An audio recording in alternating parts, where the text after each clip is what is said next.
আসসালামু আলাইকুম, কেমন আছেন আপনারা? আশা করি সবাই ভালো আছেন। বিসমিল্লাহ এগ্রো চ্যানেলের মালিক সাইফুল ভাইকে তো আপনারা সবাই চিনেন। তো ভাইয়ের বাড়ি আমাদের এখানেই, আমাদের এখান থেকে প্রায় 10 কিলোমিটার দূরে। আমি যেহেতু খামার নিয়ে কাজ করা শুরু করেছি এবং আমার একটি স্বপ্ন সুন্দর একটা খামার করার, ভাইয়ের কাছ থেকে পরামর্শ নেওয়ার জন্য অনেক দিন ধরেই আমার ইচ্ছা যে ভাইয়ের কাছে যাব।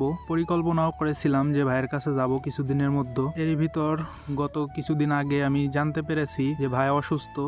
রিসেন্টলিও একটা ভিডিওতে দেখলাম ভাই অনেক অসুস্থ হয়ে পড়ছে। তার হাত প্যারালাইজ, হার্টে সমস্যা এবং মাথায় প্রবলেম হয়েছে। প্রবলেমগুলো হওয়ার বেশ কিছু কারণ আছে। তো তার ভিডিও ক্লিপটি একটু সবাই দেখুন, তাহলে বুঝতে পারবেন সে আসলে কি জন্য অসুস্থ হয়েছে।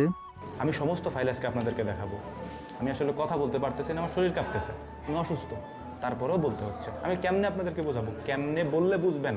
আমি জানি যে কোনো মুহূর্তে হয়তো আল্লাহ তাআলা আমাকে ডেকে নিতে পারেন, কারণ আমার যে রিপোর্টগুলো আছে কোনো স্বাভাবিক রিপোর্ট না। এগুলা আমার হায়াত কতটুকু আছে আমি জানি না, তবে শরীরের কন্ডিশন বলে হয়তো আল্লাহ তাআলা দুনিয়াতে আমাকে হয়তো বেশি দিন রাখবেন না। আপনাদের কি একটু মায়া লাগে না ভাই? একটু মায়া লাগে না যে এই মানুষটা বারবার করে আমাদেরকে বলে, বুঝায় যে ভাই আমাদেরকে একটু সময় দেন, আমরা আমাদের নিজেদের কাজগুলো করি, এর পাশাপাশি আমরা একটু রেস্ট নিই। কিছু মানুষ আছে, যদি আমি মারা যাই আমাকে এসে বলবে যে ভাই আমি তো আজকে দেখা করতে আসছিলাম, আপনি আজকে মারা গেলেন কেন?